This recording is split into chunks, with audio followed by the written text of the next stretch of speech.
Hi guys and welcome back to the Mighty Blues. It is the game preview, Manchester United versus Everton. Tomorrow evening, Old Trafford, FA Cup, third round. Is this the last chance for Frank Lampard as Everton manager to go and get a positive result? There's obviously been a lot of talk over the last 24, 48 hours or so since Everton's 4-1 home defeat to Brighton and Hove Albion. I still can't quite get over the fact that that game of football happened, to be perfectly honest with you. And of course, we're hearing rumours and reports here and there about the future of Frank Lampard, whether or not he will be backed, whether or not he will continue as the Everton manager, the latest of which come from Paul Joyce this morning, which stated that Frank Lampard is set to take charge of Everton's FA Cup third round fixture against Manchester United tomorrow. However, his future dependent on that result may be in the balance. So effectively what Everton have said is you've got the game against Manchester United, and if it doesn't go the way in which we want it to go, then you're probably going to lose your job, which is a little bit baffling really, because it's almost like saying to a lad in army training that there's a 6-foot wall in front of you, and if you don't successfully climb this wall, then you're getting kicked off the course and you're not fit for purpose. And the lad doesn't, or lady, whichever you depend on, doesn't end up climbing the wall successfully. And instead of just saying, do you know what, you're not fit for purpose, thanks for your time, but we're going to move you on, the army said, in fact, you know what we'll do? We'll give you a 60-foot wall to get over instead. And if you get over that, you'll be all right. If you don't get over it, then you're gone. Effectively what Everton are doing with Frank Lampard. And it's not unusual of Everton or Everton's board to procrastinate or to sit on their hands with a big situation and a big decision. They've done the exact same for months with Rafa Benitez last season, and again, as we spoke about yesterday, it ended up being what I can only think will be a similar situation over the course of the next couple of weeks, where we are frantically searching around, waiting for a manager, to replace Frank Lampard, and in doing that, we miss out on ultimately 2 or 3 players that we need to bring in to improve the club. And as I said, the other day, lightning doesn't strike twice, and I firmly believe that without those 3 signings, a goal-scoring forward, a creative winger, and a creative midfielder, I think Everton will be playing Championship football next season, if I'm being perfectly honest with you. So we haven't really got the time to be dilly-dallying about looking for a new manager. So for me, it's very, very simple. You either back Frank Lampard or you sack Frank Lampard. It's either or. It's not, we'll sit on our hands and we'll give him the game against United and then we might give him the game against Southampton. If the whole idea is that the manager is going to be sacked if we don't get a positive result at Old Trafford, a ground in which, by the way, we haven't had a win at for 10 years. 2013 was the last time we won at Old Trafford against Manchester United, and even prior to that, we hadn't won at for about 5 or 10 years before that anyway. So we've had one win in 20 odd years, something like that, at Old Trafford. To even put the suggestion out that the manager has got this game to prove himself, and if he doesn't win, he could face the sack, is utterly just, I don't understand it. Because let's be honest, without being too negative, without being too downbeat, and it is the game preview, and we'll talk about Man United, and we'll talk about how I think it could be possible for Everton to get a positive result tomorrow evening. Without being too downbeat, let's be honest, it's very, very unlikely Everton will come away with a win tomorrow night. And we all know that's the case, and that's just down to the fact that it is what it is. So why, ultimately, does the manager's future depend on tomorrow night? That doesn't make any sense. If the idea is that he's got until Southampton, and if we don't beat Southampton or get a positive result, he's going to be sacked, then why not just do it now? It's not unusual for Everton to not be able to make a decision. It really, really isn't. And although I don't believe sacking Frank Lampard will fix any real issue, because I don't particularly believe Frank Lampard is the problem at Everton Football Club, I just don't know whether Frank Lampard is the solution. And everybody is absolutely spot on. I do not believe and I do not trust that this board currently would be able to replace Frank Lampard suitably and would be able to go and get a manager in that would be good enough at doing, the job that we need them to do. But having said that, why are we sitting around on our hands? Why can't the club just make a formative decision? Why can't the club just come out and say, do you know what? we are going to sack him, because the result against Brighton wasn't good enough. The 2 results against Bournemouth before the break weren't good enough, and the result against Wolves wasn't good enough. Or come out and say, no, we put our faith in him, we put our trust in him, we're going to back him. I would rather Everton come out now and say, we're backing Frank Lampard, we're not sacking him, regardless of the next couple of results, he will be the manager, and we're going to give him, resources to go and improve the squad. I would rather them do that than this whole, Frank Lampard's not getting sacked, yeah. But depending on the result against Manchester United, that could change. Or depending on the result against Southampton, that could change. Because we all know how this is going to go. It's going to be, as I said, it's going to be procrastinated. It's going to be put off. And it will get to a point midway through January where the manager's sacked. We then spend 2 weeks looking for a new manager because the club have got no contingency plans whatsoever. We'll end up employing a new manager on deadline day, rushing around for players, and we'll bring in players we don't need, who don't suit the system, who don't suit the position, who don't bring in what we need to bring in. And we'll be in the same positions we were last season with Donny van der Beek, who was useless, Dele Alli, who was pretty much useless, and in a relegation battle. Only this year, as I said, we haven't got a lad up front in Richarlison who can score goals and can win games and can, turn your fortunes around single-handedly. And on that topic, I don't want to talk too much about the board today, because we spoke a lot about the board yesterday. We spoke a lot about the board on Tuesday night after the game as well. And I've done various different live streams and videos over the course of the last couple of months where I've sat down and I've absolutely nailed into the board. But I do want to bring this up and raise this point about the All Together Now letter that I'm sure a lot of you will have seen on social media over the last couple of hours or so. So, there was a letter that has been put out on social media, a letter directly to Everton's owner, Farhad Moshiri, from NSNOW, and it is titled #AllTogetherNow, and the letter reads, to Farhad Moshiri, the time to save our club from its continued decline is now. For too long, despite your investments, we have seen a diminishing returns that now threaten our existence as a Premier League club. We, the undersigned fan and social media groups, call on you to make sweeping changes at chair, board and executive levels, bring in competent, experienced professionals who can reverse our decline and make us competitive once more. The narrow window of opportunity you spoke of is all but closed. Act now whilst we still have a chance. Change the culture of the club, change the chair, the board and the executives. NSNO, our standard, not just our motto. And that is a letter that has been signed by us at The Mighty Blues, Toffee TV, NSNOW, The Blue Room, EFC Daily, County Road Bobblers, Hans Tours, Nil Satters Nizzy Optimum Now, The Everton Forum, Toffee Blues, Falcon Blues, Toffee Army, Blue Kipper, Everton USA, Talking the Blues, a whole load of Everton fan groups and Evertonians as well, not just fan groups, but various, different Evertonians on social media that have wanted to put their name to that letter, myself included, as the Mighty Blues. I've put our name to that letter because I could not agree more with it. I could not agree more with everything that has been written and put to the owner by the NSNOW group. And ultimately, that letter itself, even just tonight, has had a widespread media coverage surrounding it. It was on Sky Sports News earlier on, the letter itself, and the fact that there has been a collection of Evertonians and fan groups that have come together to formulate that letter, the fact that Evertonians are signing to agree with it, and, as I said, various different articles in newspapers regarding it as well. And this is exactly what we need to do. This is exactly what we need to do. We need to come together. We need to, create these peaceful protests. We need to show our stance and ultimately our stance. I think we're all together in saying this isn't good enough for our football club. I think the majority of us are in agreement that the chairman needs to leave the football club now. He's stale. He is a dinosaur of the game, and ultimately he's a man that should not be in charge of making executive decisions at the football club.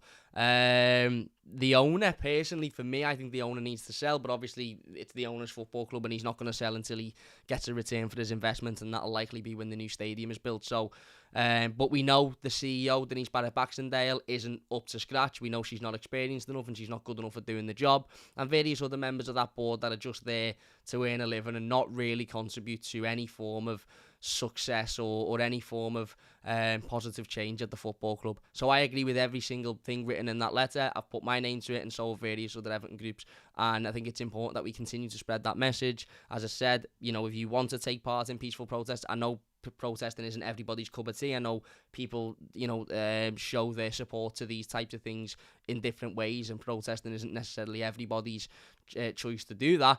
Everybody's preferred choice. But if you want to be involved in them, then of course, if you go to the NSNOW Twitter, there's news of and plans of a peaceful protest over the next couple of weeks at Goodison Park during our home games. But one thing we absolutely do need to do is show this board that we don't want them at our football club, because it's our football club at the end of the day. It's not Frank Lampard's football club.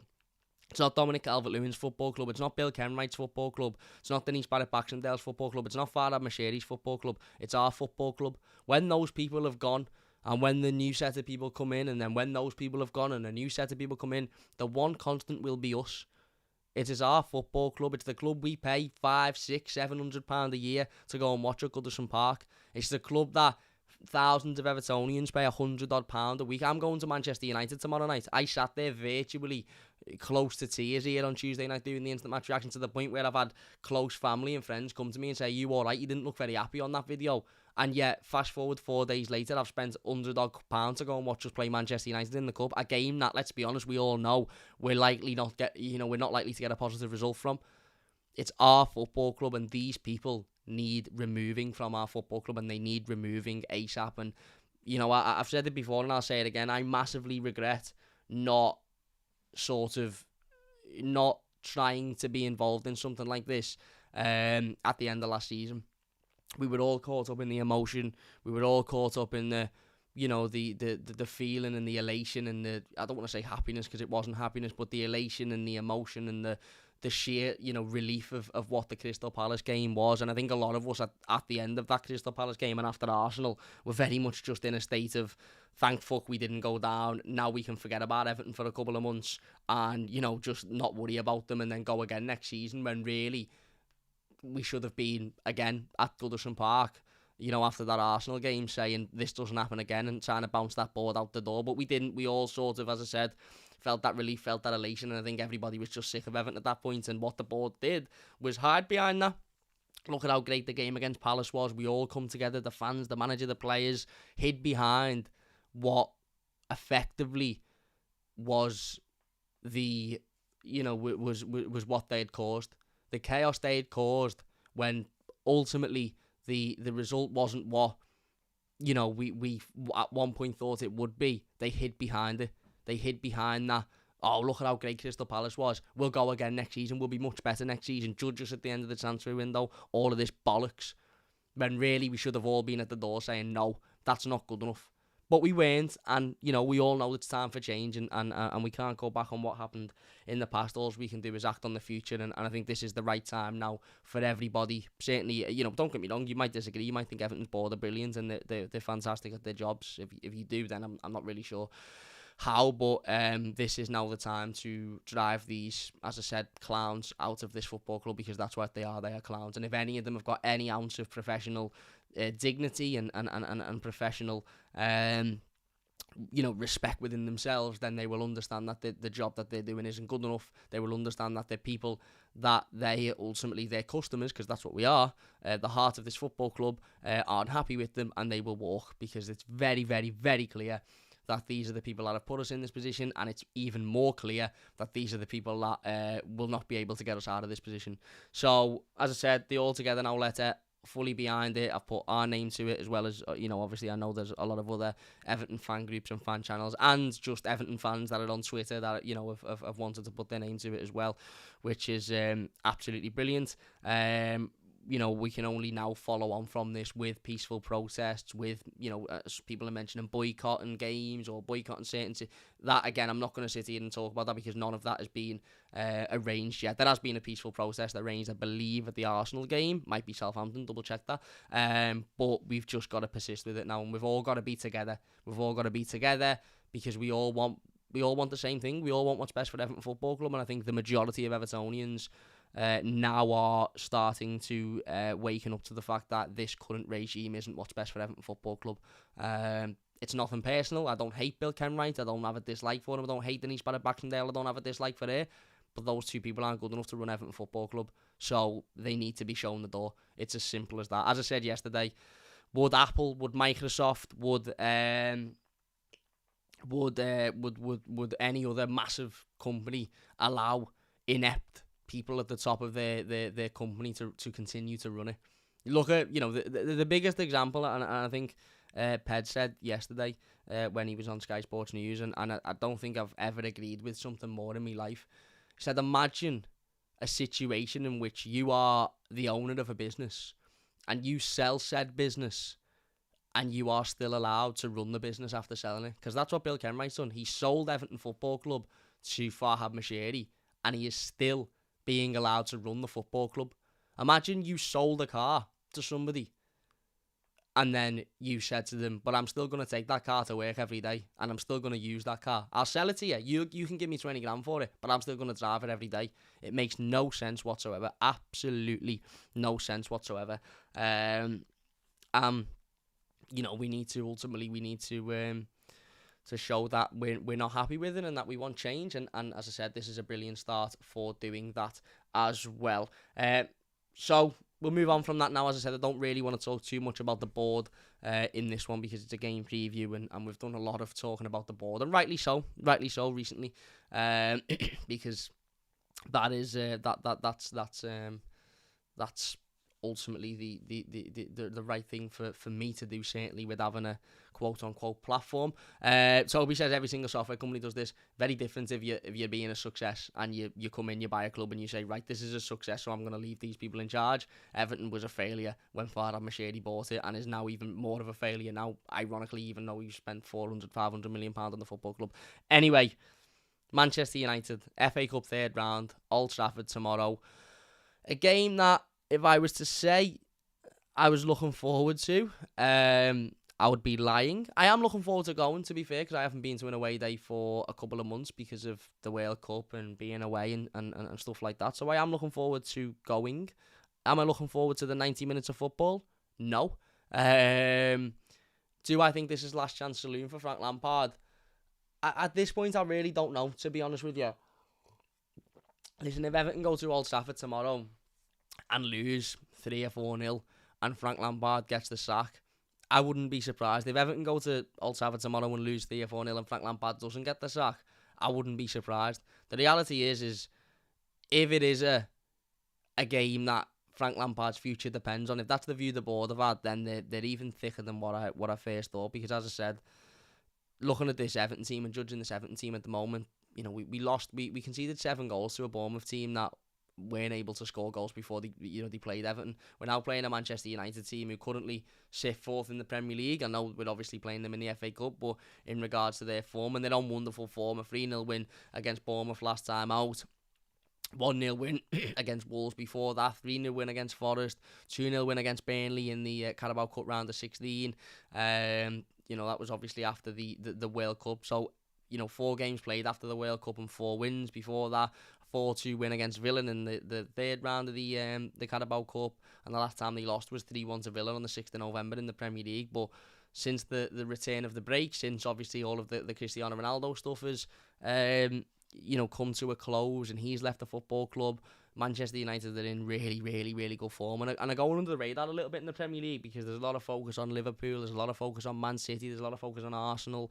And Manchester United are sort of slowly just worming themselves under that radar and ultimately turning up every week and winning games of football without there being an awful lot of attention on them. And that's the first time in a long time I can remember this happening. Usually there's a lot of media attention on Manchester United. Are they in a title race? Are they in a top 4 race? This, that, and the other. Whereas this season it seems like a lot of that media attention has switched to Arsenal because of the title race that they're in. And Man United are almost just going under the radar, winning games of football, climbing up the table, showing good form, consistency, tactically doing well. Players like Marcus Rashford who have struggled with consistency throughout their career, struggled with being able to get themselves in any real run of form. He's in an absolute wonderful run of form at the moment. Casemiro is doing really well as well, obviously after coming in the summer. Of course, Manchester United beat Everton at Goodison Park in the Premier League not so long ago. Cristiano Ronaldo scoring that goal. Ironically, I think it was his last goal for Manchester United before he was bounced out the door. Sorry, it wasn't 1-0, it was 2-1.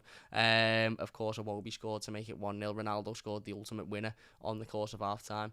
Yeah, I think it was his last goal for Manchester United, which of course it would be against Everton, because why wouldn't it be? So yeah, a team in good form, a team full of confidence, and a team that will be looking at Everton tomorrow thinking this will be a walk in the park. A nice Friday night game, FA Cup fixture, this will be a walk in the park. Whereas Frank Lampard will be looking at this in a very different manner. And I watched Frank's press conference today, and I don't want to sit here and read too much into situations. I don't want to sit here and say, ultimately, he looked a defeated man, or he looked like a man that was under... He very much did look like a man that was under pressure, I'll be honest with you. Frank's usually quite bubbly in press conferences. He's usually quite, he's laughing, he's joking, he's having a bit... He was very serious today. He did look like a man who had ultimately been... at least had some form of conversation with somebody about his future. And to be fair, he was asked that. I think he was asked the question by Vinny O'Connor about there being a report about him having a conversation with the board or Kevin Thelwell and how that went. And Frank Lampard didn't turn around and say, I don't know what you're talking about, there's been no conversation. He turned around and said, it's a private conversation, so I won't discuss it. And he looked like the type of, his attitude and his demeanour in the press conference looked like that of a manager who had a conversation about his future. Obviously, a lot of his answers were the typical, I'm a Premier League manager, I'm used to being under pressure, I'll work hard, we know what we need to do, I come in and we were in a relegation battle, and, we're building and we're improving this, that, all of that sort of stuff, the typical sort of stuff. Points of note, he said Dominic Calvert-Lewin was fatigued ahead of this game tomorrow and mightn't be fit to start, which is nice. He did confirm that Nathan Patterson will be out for 6 weeks with a medial knee injury. Of course, we found out on Tuesday night that Nathan Patterson had an injury and was going to be out for some time. It's been confirmed for 6 weeks. Obviously, we wish Nathan a very speedy recovery and all of the best. It's sad, really, because he's a young lad and he's already had his Everton career plagued with injury so far, and he's only been here, less than a year. So it is sad, and ultimately it's something that he will have to manage.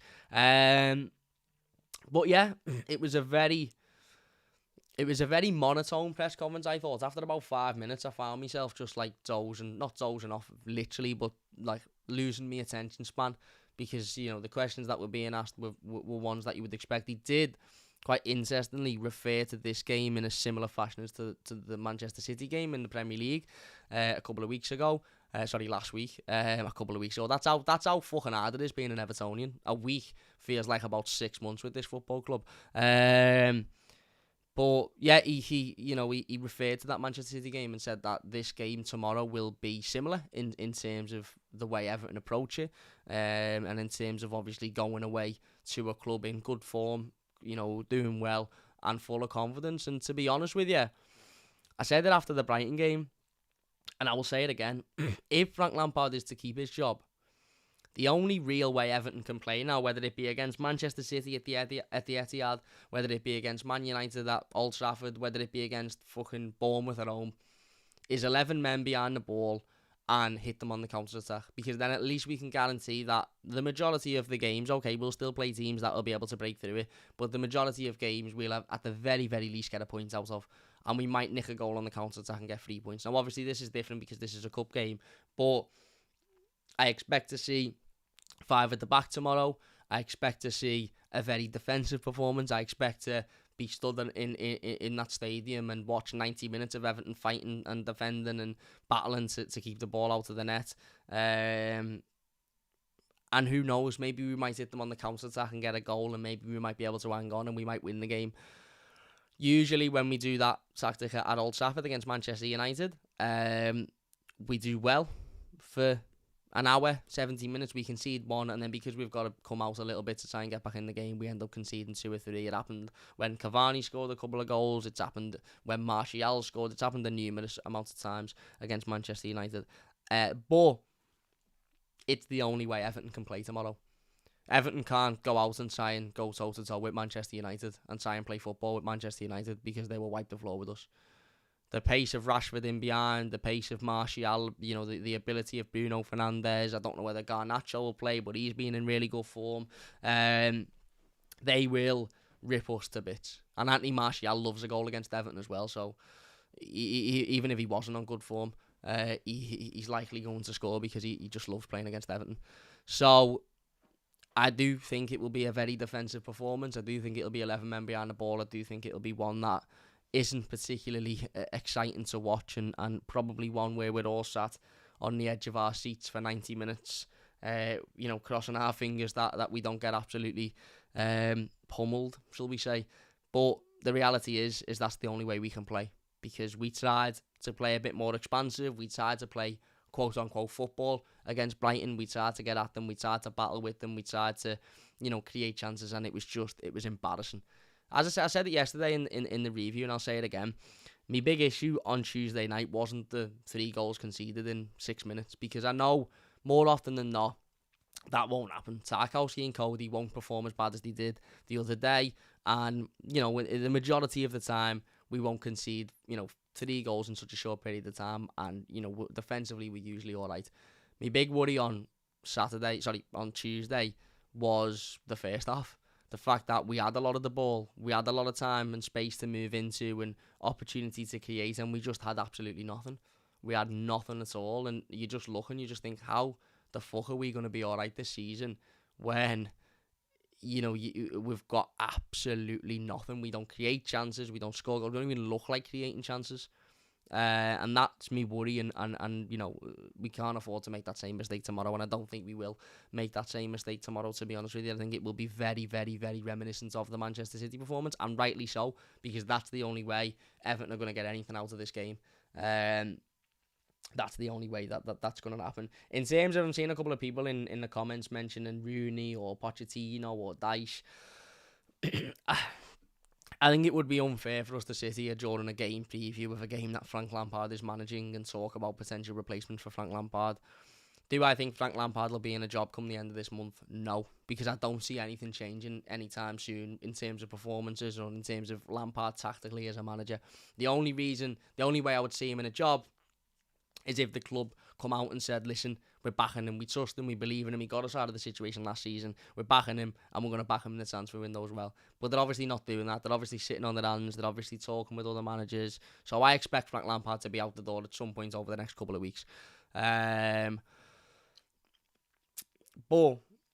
that's a conversation for a different video.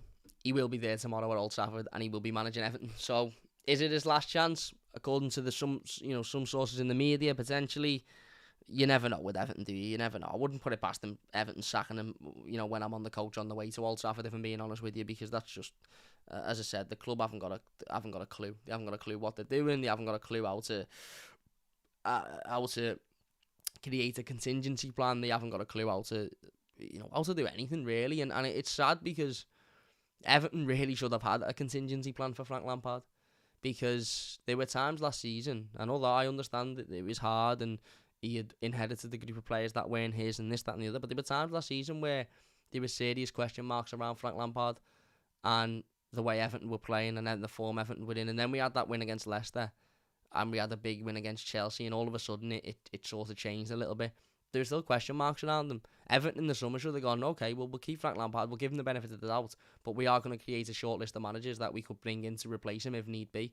But they didn't, because, as I said, the football club is ran like a corner shop, like a sweet shop, and ultimately, when when you ran by clowns, expect the circus, and that's exactly what Everton Football Club is. But yeah, as I said, for me, the only way to approach this game is back to the 5 at the back, throw everyone behind the ball, and hope that we can hit them on the counter attack, and we can get something out of the game that way. Having said that, predicted start 11.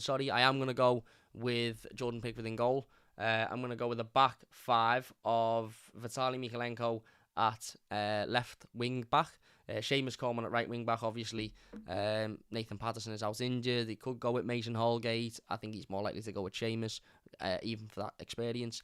Cody Cody, Godfrey and Tarkowski back at the centre-back. The same partnership as what should have been against Manchester City.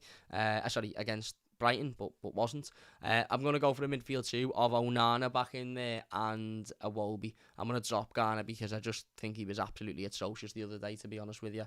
Onana's had a little bit of extra rest, so he shouldn't have any issues with fitness or with fatigue or anything like that.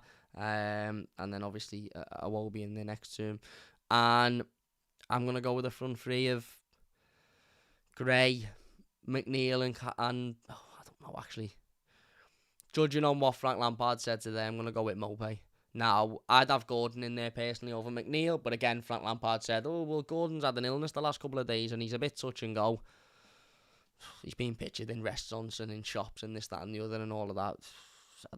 I don't know what the situation is with Anthony Gordon, but I will assume Anthony Gordon isn't fit because the manager didn't say he was fit, and if he is, then it's a bonus. I say it's a bonus as if he's some world-class player. It's a bonus because we won't have to play Dwight McNeil, but let's assume he isn't, and I'm going to assume Dominic Calvert-Lewin isn't ready either because it very much seemed like the manager today was skirting around saying that Dom wasn't ready by saying, he's a bit fatigued and this, that and the other. There's been a super chat. Abhishek says, Man United are looking good, will be a tough game. It will be, mate. It will be. Every game's a tough game for Everton at the moment, but certainly against the team that have not dropped a single point since their return after the World Cup and are on absolute fire at the moment, and as I said earlier, are going under the radar a little bit. It's not like they're on fire and they're being spoken about and there's all this pressure. They're just going under the radar a little bit. But yeah, there you go. That is my predicted starting 11. Let us know your thoughts. I am not looking forward to this game in the slightest, but I'll be there because I'm an Evertonian and I'll support the badge. I do think now it's important that we all come together to support the All Together Now letter and campaign of change at this football club and moving on those people at the top of the football club who are stale and haven't got a clue what they're doing. But for now, we've got a game of football tomorrow, and it will be a game that is incredibly difficult for Everton to win. It's a cup game, so there will have to be an outcome, I believe.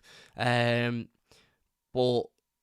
the only option for me is everybody behind the ball and try and frustrate Man United. Hopefully Ben Godfrey can do that. He did a very good job of doing it against Erling Haaland on last weekend. Hopefully he can do it again tomorrow evening. But we'll wait and see. We will wait and see. We will be back tomorrow night with the instant match reaction and the player ratings. So don't forget to look out for those. If you have enjoyed this, please do leave a like. Let us know your thoughts in the comments if you're watching as a YouTube video. If you're watching as a live stream, big thanks to everybody for getting involved in the comments. I really do appreciate it.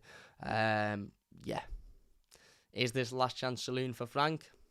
Who knows? Who knows? I've heard some people say it might be. I've heard other people say Southampton. I've heard other people say no. Who knows anymore? Who knows with Everton? But anyway, let's see what happens. Big thank you all for watching. Leave a like if you've enjoyed it. Subscribe if you're new. And we'll see you later.